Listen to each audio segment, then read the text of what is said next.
Okay, hello. I hope the sound is going. A little bit difficult to know if it's working or not. But at the same time, I want to start this my second attempt at live stream. So today we are talking about compound composition and how to go from compound formula to percent composition. So there are two ways to represent compound composition. Compound formula, something like H2O, H2SO4, those are compound formulas. And there is a way to represent compound composition as percent composition by mass. For example, water, any sample of water that is made of hydrogen and oxygen, that mass, whatever that is, 11% of it would be mass of all the hydrogens that make up the sample, and the remaining 89% would be mass of all the oxygens that is there in a sample. The beauty of it is that it doesn't depend on the size of our compound. So we might have a glass of water or we have a big tank of water. Mass of this sample will be relatively small, but 11% of that mass will be mass of all the hydrogens in that sample, and remaining 89% will be mass of all the oxygens that is found in that sample. And the same can be said about this. The mass of this big sample will be mass, really big number, but still, out of that big number, 11% is mass of all the hydrogens that is there, remaining 89, the mass of all the oxygens.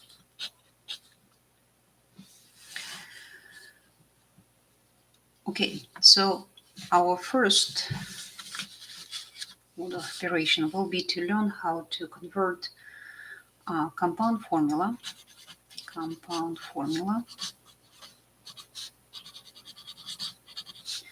into percent composition by mass. Okay. So to do that, we need to know the formula of percent composition by mass. It goes like this. Percent composition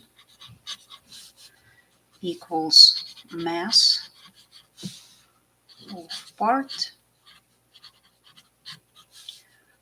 over mass of the whole thing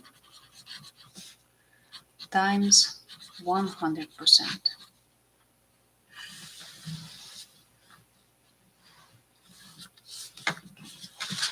Let me see if it's any better. A little bit better here. Okay. So let's consider our molecule of water. This is compound formula H2O, and it's made of 2 moles. 1 mole of water will be made of 2 moles of hydrogen and 1 mole of oxygen. Okay, mass of 2 moles of hydrogen would be 2 grams. Mass of 1 mole of oxygen is 16 grams. And the mass of the whole 1 mole of water would be 2 plus 16, 18 grams per mole. So percent composition by mass of hydrogen is calculated as mass of the part 2 divided by the mass of the whole 18 times 100%, which is 11%. Now percent composition by mass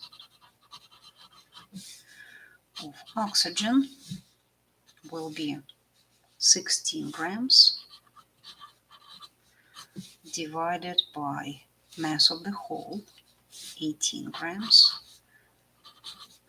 times 100% equals 89%. That's it. We just converted compound formula into percent composition by mass.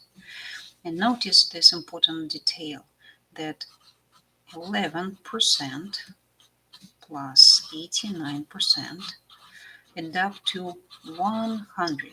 This is what we can use as a quick check if our calculations are correct. We can check that our percent compositions of each elements, of all elements in a compound, adapt to 100. And they did. Okay.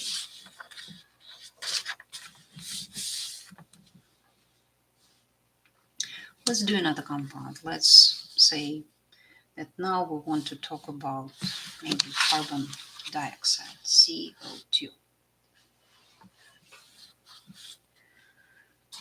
CO2, this 1 mole of carbon dioxide made out of 1 mole of carbon, which has a mass of 12 grams, and it is made out of 2 moles of oxygen, which is 16 times 2 has a mass of 32 grams. The mass of the whole thing would be 44 grams. Okay, so when it comes to percent composition of carbon by mass would be mass of the whole, mass of the part, 12 grams, divided by the mass of the whole, 44, times 100%. So let's do it. 12 divided by 44. Okay, it seemed to be, it's 27. 27%. Now percent composition of oxygen would be once again mass of the part of both moles of oxygen, 32, divided by the mass of the whole thing, which is 44, equals, let's see, 32 divided by 44 equals 73 actually, if we round it correctly. And don't forget, multiply by 100. Multiply by 100, which turns out to be 73%. Quick check, do these numbers add up to 100? 27 plus 73, they beautifully add up to 100. So our calculations are correct.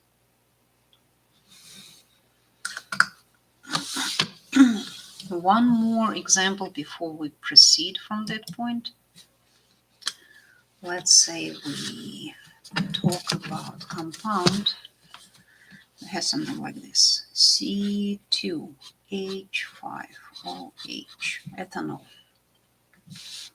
So let's see what it's made of. Carbon, 2 moles of carbon, which has a mass of 12 times 2, 24 grams. Mass of hydrogens, and let's see, we have 5 moles and 1 mole, so it is 6 moles of hydrogen, which is 1 gram for 1 mole times 6, talking 6 grams here, and eventually 1 mole of oxygen. The mass of 1 mole of oxygen is 16 grams. The mass of the entire thing will be, don't want to do it in my head, so 24 plus 6 plus 16, 46. 46 grams. And now percent composition of carbon would be mass of the part that is carbon, which is 24 grams, divided by mass of the whole thing, which is 46 grams, times 100%. 24 divided by 46, 52%. Then percent composition of hydrogen is mass of all the hydrogen. The part that is hydrogen is 6 grams, divided by the mass of the whole, which is 46 grams, times 100%, equals Let's see, 6 divided by 46, 13%. 13%. And the last one, percent composition of oxygen, will be 16 grams divided by 46 grams mass of the whole times 100% equals 16 divided by 46 equals 34, 35, 35%. Okay, quick check.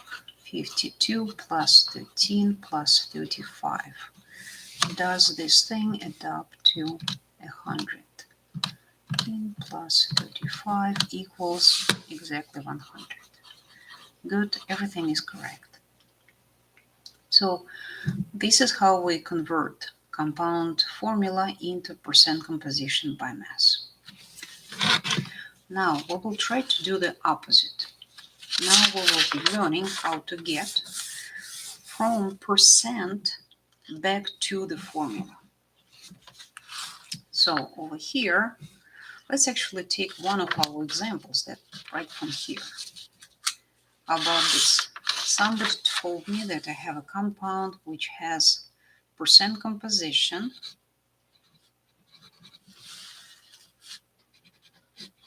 of carbon happened to be 27% and percent composition of oxygen in that compound happened to be 73%. So this is my initial data, and I'm asked to turn that into the compound formula. Compound formula. Let's pretend I don't know that it's carbon dioxide, and I'm trying to figure out what compound it is. Okay, so what we do first, we remember that our percentages will be true for any size of the compound. So we can decide how big or how small is our sample of carbon dioxide. So I will assume that my sample of some unknown compound made out of carbon and oxygen is actually 100 grams. And out of this 100 grams, 27% happen to be mass of the carbon, and 73% happen to be the mass of the oxygen, which means that my 27% of 100 happen to be 27 grams, and 73% of 100 will be 73 grams. I just found the mass of carbon and oxygen in my compounds. Okay, we're trying to figure out those little subscripts, x, y, over here. This is ratio of moles. How many moles of carbon to how many moles of oxygen there will be in my final formula. So what I need to do, I need to turn these masses into moles. My second step will be to take mass of each element and turn it into number of moles of each element. So I will be using the formula mole equals mass divided by gram formula mass. Okay, so moles of carbon will be 27 grams divided by gram formula mass of carbon. It is 12. I can look it up on periodic table any minute I want. So 27 divided by 12, 2.25. 2.25 moles of carbon. Now, moles of oxygen will be mass 73 divided by gram formula mass of oxygen. Once again, periodic table will tell me that it is 16 grams for oxygen and that will give me 73 divided by 16. Okay, I have this 4.56 moles of oxygen. So technically speaking, at this point, my formula of CX or Y looks something like this. Carbon 2.25, O 4.56. Okay, that's pretty good, but at the same time, we never see decimal. We always see whole numbers as our subscripts inside of the compounds. So it should be the whole number. So to turn these numbers into the whole number, we need to realize that this is a ratio. It's 2.225 carbon mass moles to 4.56 oxygen moles. The ratio, any ratio, can be multiplied or divided by the same number without change of the ratio. So I will take this ratio and I divide both parts of it by the smallest number out of the two that I have, 2.25, 2.25. Okay, this one immediately becomes 1, and this one, let's see, divided by 2.25 equals. And that pretty much our 2 coefficient. Now I'm rounding a little bit. Now I have my formula C1O2, or CO2, how we usually write it. I got my formula of the compound dioxide. So it's a little bit more complicated to go from percent to the formula, but it still should be possible. After all, those percentages were created when we created percent composition of the compound by mass. So let's see how we got there. First, we assume that our sample is 100 grams, which turned immediately our percentages into masses, into grams. 27 grams of carbon and 73 grams of oxygen. So with that, my next step was to convert mass, 27 and 73, into number of moles, which I did with this formula over here, mass divided by gram formula mass. Okay, 27 grams divided by 12, which is molar mass of carbon. 73 divided by 16, which is molar mass of oxygen. And I got these two numbers. And then, because I needed whole numbers to represent my formula, I just treated them as a ratio. And ratio can be altered, multiplied by the same number, divided by the same number. As long as every part of the ratio divided or multiplied by the same number, the ratio itself is not going to change. That allowed me to turn my numbers that weren't whole numbers into beautiful ratio of the whole numbers, which eventually led for me to discover my formula. Let's do another compound. Let's do another one that we know how it works. Let's say water, H2O. But we'll pretend that we don't know that we're talking about H2O. Let's see if we can get there through our information that 11% of some kind of compound is the mass of all the hydrogens, and 89% of some kind of compound made out of oxygen. Okay, this is our initial information. Okay, so step number 1. I assume that my sample of whatever compound it is, we pretend we don't know it's water, is 100 grams. This is beautiful because 11% of 100 will happen to let us know that 11 grams of that sample happen to be mass of all the hydrogens. And remaining 89 grams of the sample happen to be mass of all the oxygen. So step 1 is as simple as that, turning those percentages into grams. And that is very easily done because we assume that we have a sample of 100 grams. Number 2, steps to convert those masses of elements into moles. Okay, at the back of your reference tables, you have this formula if you forget it.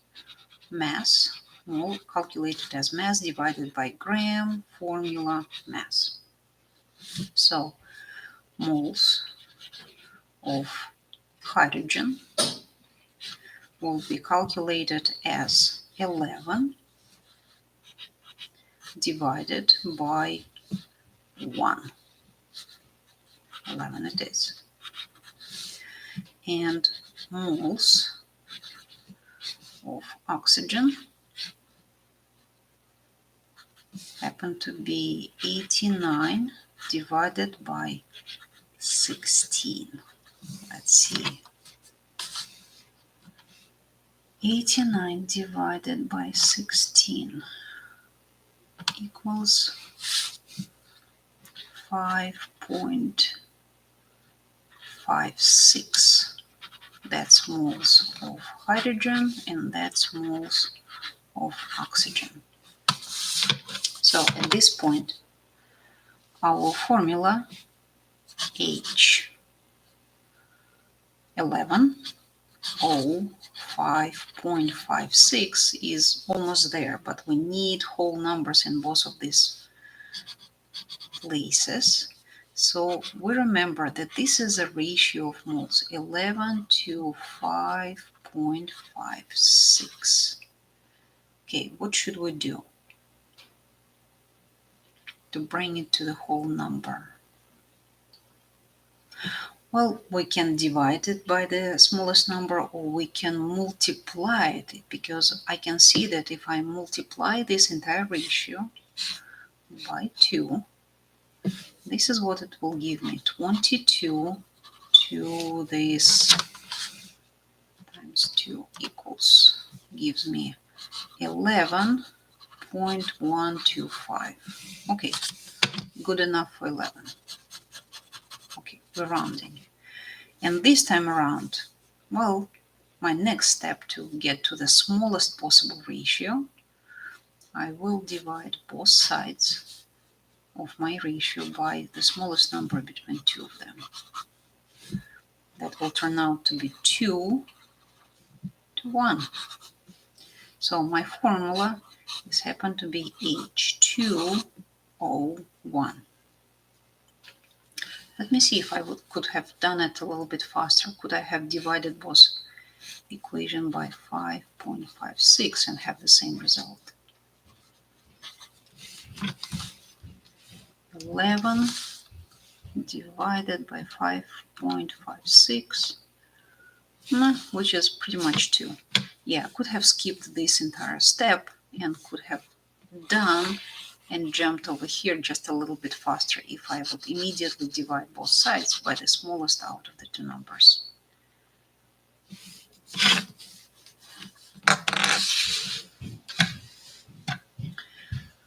Okay, let's see some of other examples. Okay, let's say we have a compound with the following percent composition. It's made out of carbon, hydrogen, and oxygen. And percent composition happened to be for carbon 40% of the mass of that compound made out of mass of the carbon. For hydrogen, it happens to be 6.7% by mass, and oxygen, it will be 53.3%. Okay. I don't know why my camera is going in and out of focus. Not helpful at all, but okay, we have to live with that. So our first step, by assuming that our sample is 100 grams, we're turning those percentages into grams of carbon, 6.7 grams of hydrogen, and 53.3 grams of oxygen. That's step number 1, done, accomplished. Step number 2 will be all about converting those masses that we have up here into moles. which done through the formula mass divided by gram formula mass of those elements, which we can always look up in the periodic table. So moles of carbon will be 40 grams divided by 12 grams times 100. No, not times, just that's enough. Then moles of hydrogen will be 6.7 grams divided by 1.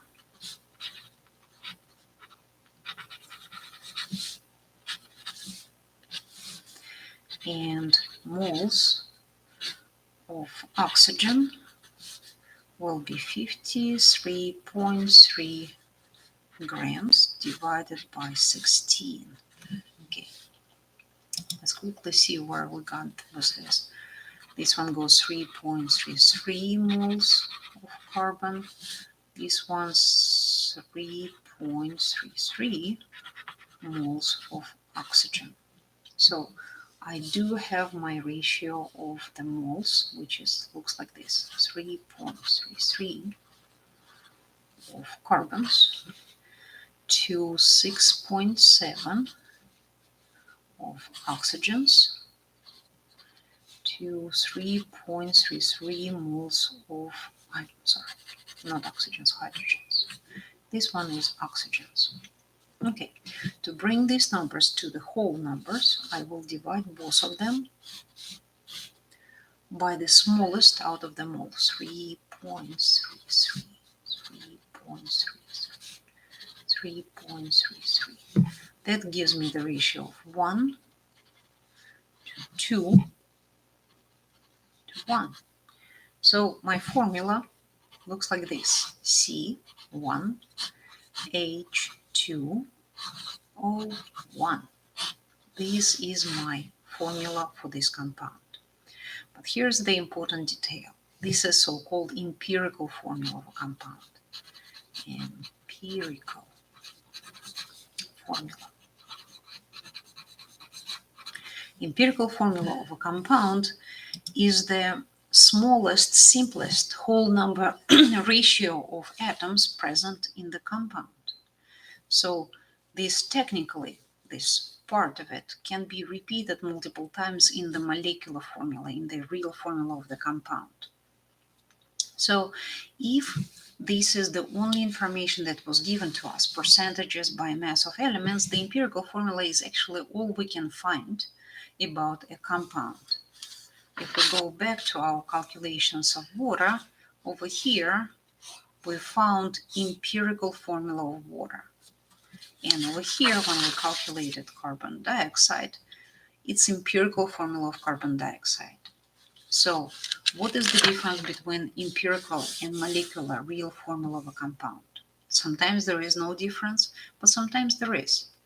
Okay, so this is empirical formula, and this is as far as we can go with the information that was given to us, with the percentages.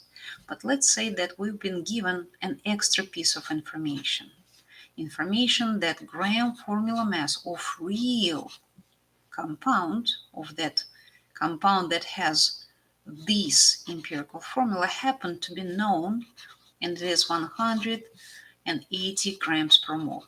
Without this information, empirical formula is all we could have reached. But now that we know that the real compound weighs 180 grams per mole, we can actually step and calculate molecular formula.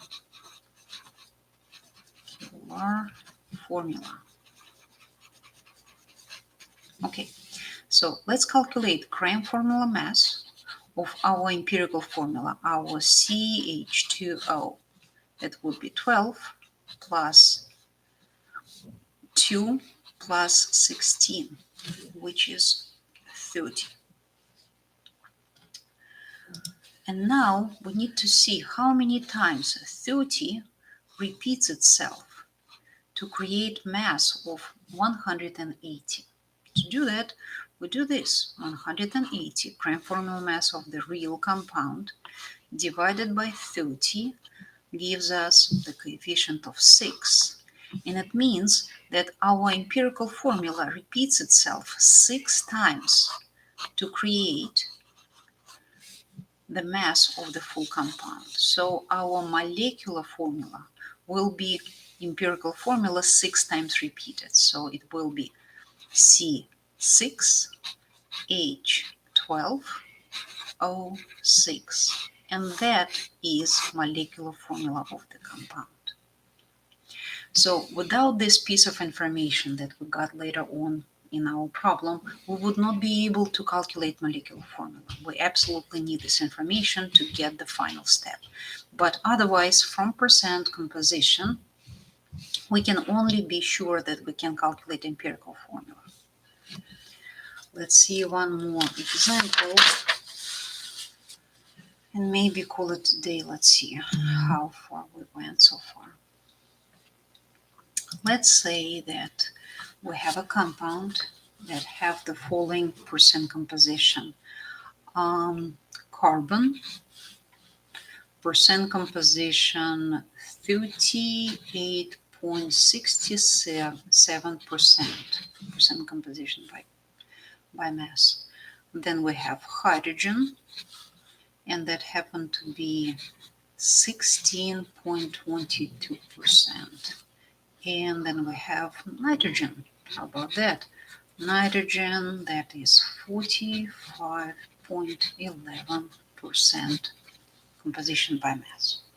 Okay, so once again, our first thing is to convert those percentages into grams, which is as simple as that. We assume that our sample is 100 grams.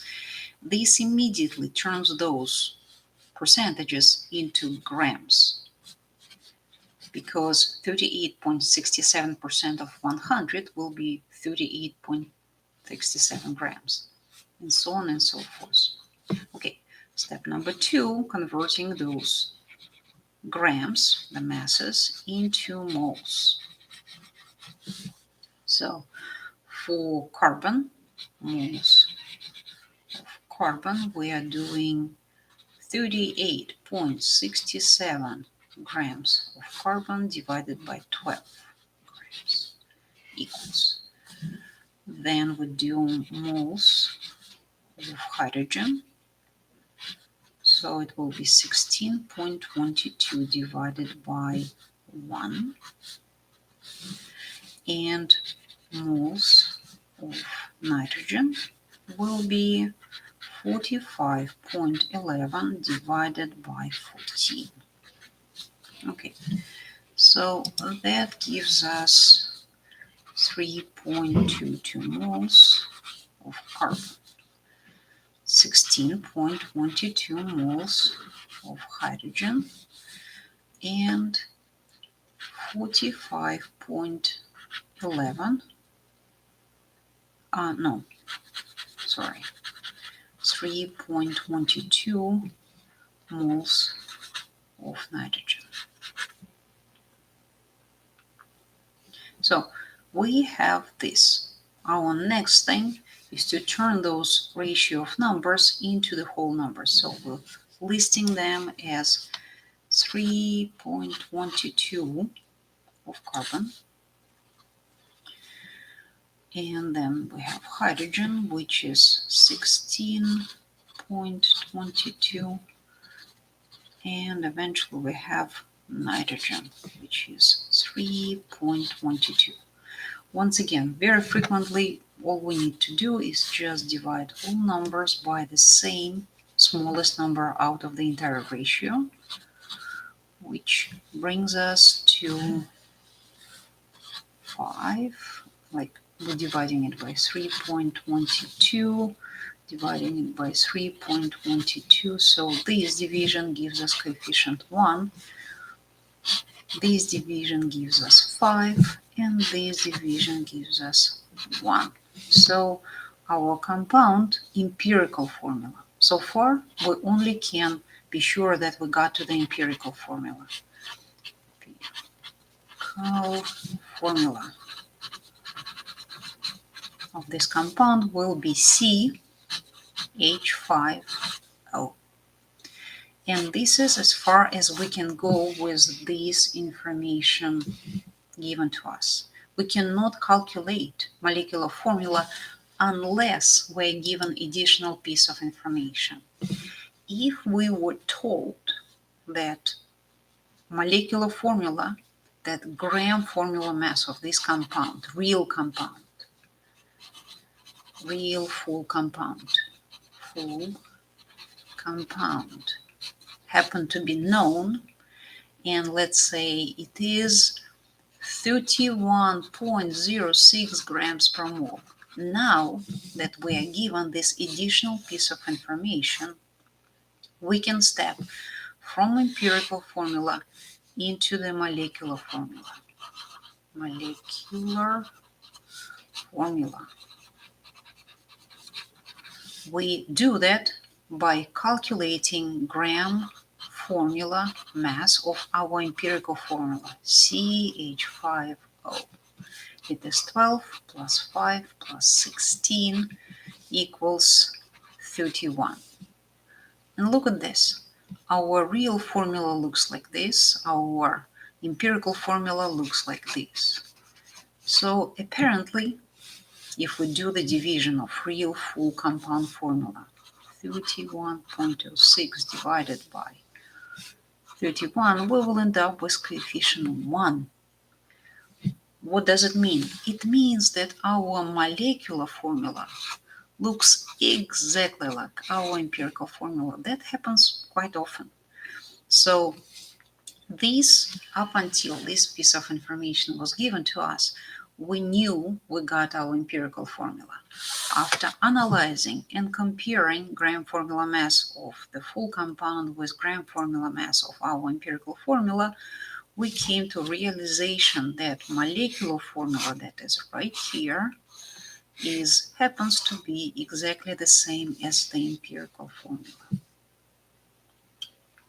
Okay, so at this point, once again, wanted to run over how we calculate those things. If we're given percentages, first thing, we turn them into grams by assuming that our sample is 100 grams. So those numbers no longer percentages, they are grams of carbon, grams of hydrogen, and grams of nitrogen. Next step, those masses turned into moles. We know that moles are calculated as mass divided by gram formula mass. And gram formula mass of elements can be looked up in the periodic table. So we take mass of carbon and we divide it by 12. We take mass of hydrogen and divide it by 1. We take mass of nitrogen and divide it by 14. That gives us the ratio of moles of carbon to moles of hydrogen to moles of nitrogen. We want to have the whole numbers. So to modify this ratio into the ratio of whole numbers, we divide all parts of this ratio by the same smallest number out of the 3 that we have here. Usually it does the trick. And we're getting this ratio of 1 mole of carbon to 5 moles of hydrogen to 1 mole of nitrogen. And we arrive to our empirical formula. If this is all that was given to us, empirical formula is the end of the line. This is all we could have calculated so far. But if we were given an additional piece of information, the gram formula mass, the mass of the original compound, the full compound, we can do the analysis and see how many times our empirical formula fits into this overall molecular mass of the compound. And in this case, over here, it is exactly the same number. Our gram formula mass of our empirical formula turned out to be so close to our gram formula mass of the entire compound that we realized that our compound's empirical and molecular formula are the same.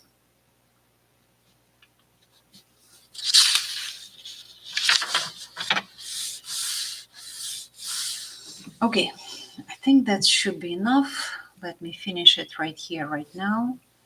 Have a nice day.